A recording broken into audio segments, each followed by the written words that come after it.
Hi everyone, I'm at home and like most of you, I'm having to stay here and work here and do pretty much the whole of life in this confined space. Apart from that little bit of exercise every day and going out for provisions, you know the rest.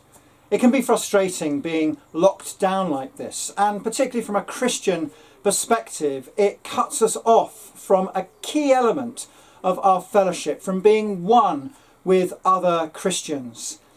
We cherish that congregational unity that we share when we go to church and participate in public worship, when we embrace each other, shake each other's hands, exchange the sign of the peace at the Lord's Supper.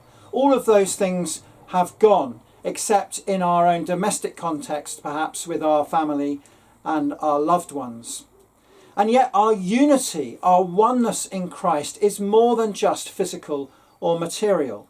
In Ephesians 4:3, Paul urges his hearers and his readers to make every effort to maintain the unity of the Spirit in the bond of peace. And that unity in the Spirit is a key element of Jesus' dialogue with the woman at the well in that famous passage that we read in John chapter 4.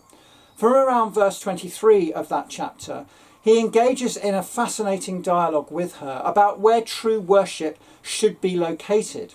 She believes it's Mount Gerizim, which is the holy place of the Samaritans. And he talks about how Jews venerate Jerusalem, where the temple, of course, lay.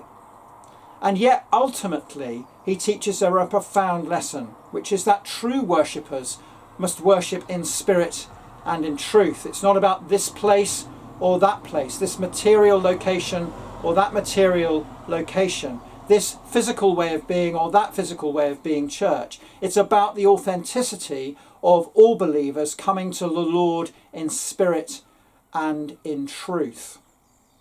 And then if we read further on in Scripture, we have a picture in Hebrews 12 and verse 1 of a great cloud of witnesses that surround us wherever and however we are worshipping with others. That may be online in our current situation. And that seems to me to be a picture again of a translocal, a global, a cosmic fellowship of all those who have trusted Christ before, and a picture of all those who will go on to trust Christ after we are translated to glory ourselves. That communion of saints that the creeds talk about is based on that text and on various other texts as well. And it's a great reassurance to us at this time when we feel confined and compressed into small spaces, to remember that there is this wonderful cosmic fellowship of believers in which we are participants, and it goes way beyond any particular church, any particular city, any particular country, even beyond this earth of ours. And then finally in Revelation chapter 5 we see a picture there through John's vision of people from every tribe and tongue and nation surrounding the throne of Christ and giving worship to him, and that is regardless of their physical location originally, regardless of their country and the borders of their country. There is a universality about God's providence and the church's mission and destiny. And for all those who believe and trust in Christ as their Lord and Saviour, that is the destiny. That is the ultimate goal. To share in worship which is eternal, not even bound by time, let alone space, and which resounds through the whole of the new creation.